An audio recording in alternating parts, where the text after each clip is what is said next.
Walang masihigit pa sa pusong nagmahal ng tapat na kahit hanggang sa wakas, iibigin ka ng sapat.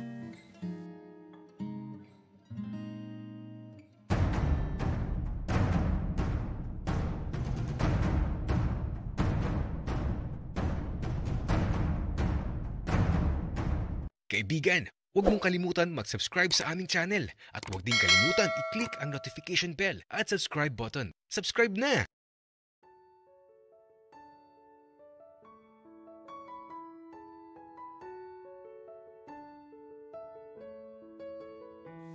Sa araw na to, hindi ako sigurado kung napatawad na ba talaga ako ni Isagani.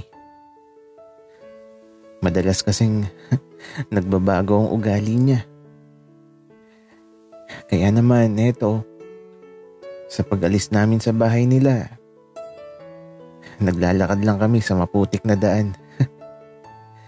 Lagi kasing umuulan, kaya eto, maputik at madulas. Isagani, mag-iingat ka, baka madulas ka. Sanay ako sa putik, Damian. Ikaw ang baka madulas. Oo nga eh. Ang dulas, Isagani. Wika ako. Tapos ito, sa di inaasahang pagkakataon, nangyari ang kinatatakutan ko. Habang naglalakad kasi kami, eto, dumulas yung dalawang paa ko. At di ko na talaga napigilan na bumagsak sa maputik na daan.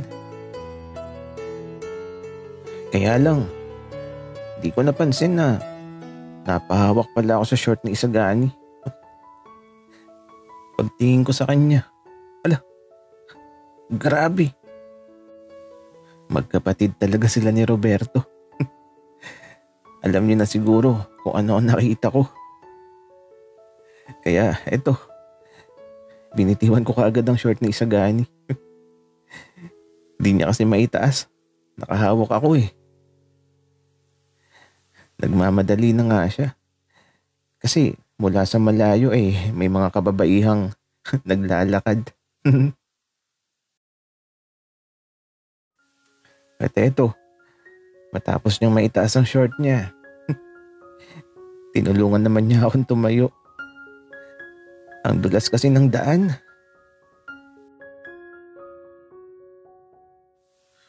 Damian, ikaw sinadya mo yun.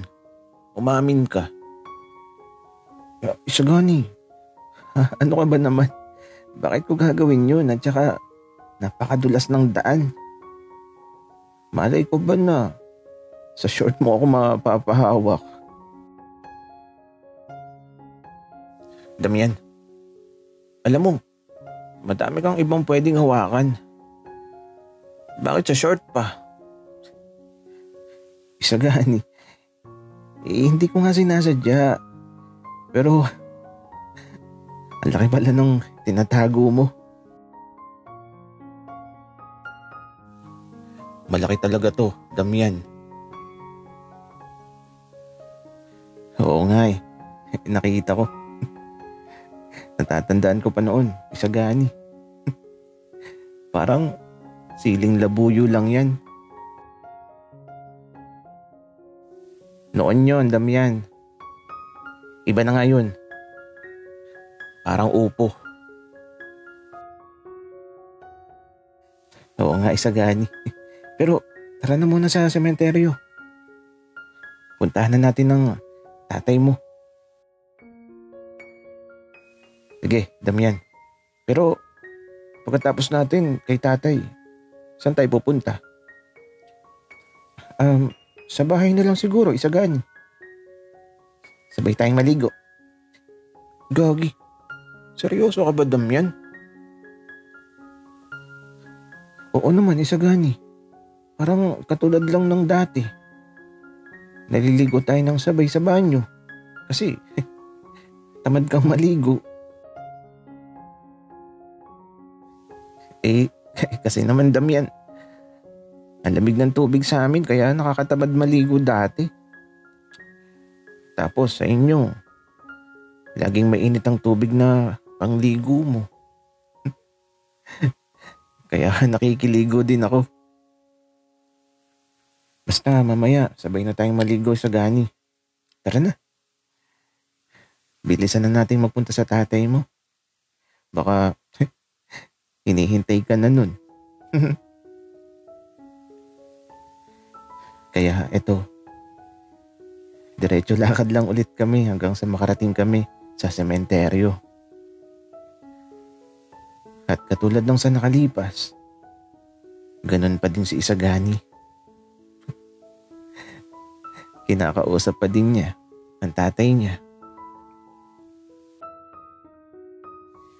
Pinuntahan ko na din si ina dito. At habang andito ako sa puntod ng nanay ko, naririnig kong nagsasalita si Isagani.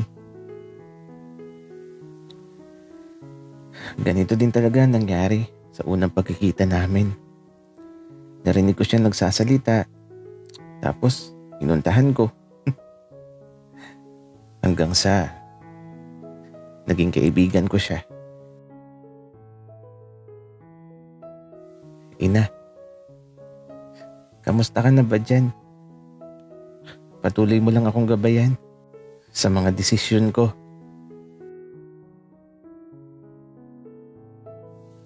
Yun lang ang gusto kong sabihin kay ina. Kaya ito, nagpaalam na ako sa kanya. At binalikan ko na si Isagani. Mula sa puntod ng tatay ni Isagani, ayun siya. Nakahiga. Nakapikit ang mga mata. Nakangiti at tila ba masayang masaya. Isagani, tara na. Damian, kanina pa kitang hinihintay. Tara na sa inyo. Nagpaalam ka na ba sa tatay mo, Isagani? Oo, kanina pa Damian. Sabi ko nga, dalawin ka minsan para makita mo naman siya. Isagani, ano ka ba naman? Huwag kang magbiro ng ganyan. Pero, teka, bakit parang ang saya mo ata ngayon? Ang ganda ng ngiti mo eh. Wala lang. Gusto ko lang ngumiti, Damian. Tsaka, bilisan na natin. Parang uulan na naman eh. Oo nga, Isagani. Tara na. Tsaka, anong gusto mong kainin mamaya sa bahay?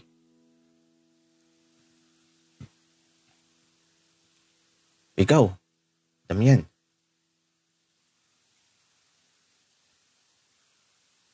Uy, Isagani. Anong ako? Baliw ka. Walang ganun. Damian, alam mo, ang dumi ng isip mo. Ang ibig kong sabihin nun, ikaw ang bahala. Okay. Lilinawin mo kasi, Isagani. Baka mamaya ikaw din ang makain ko. Okay lang, Damian. Basta ikaw. Biro lang, Isagani. Tara na nga. Para makaligo na tayo. Kaya ito. Pauwi na kami. Liligo muna kami. Bago magkainan. Bago kumain pala.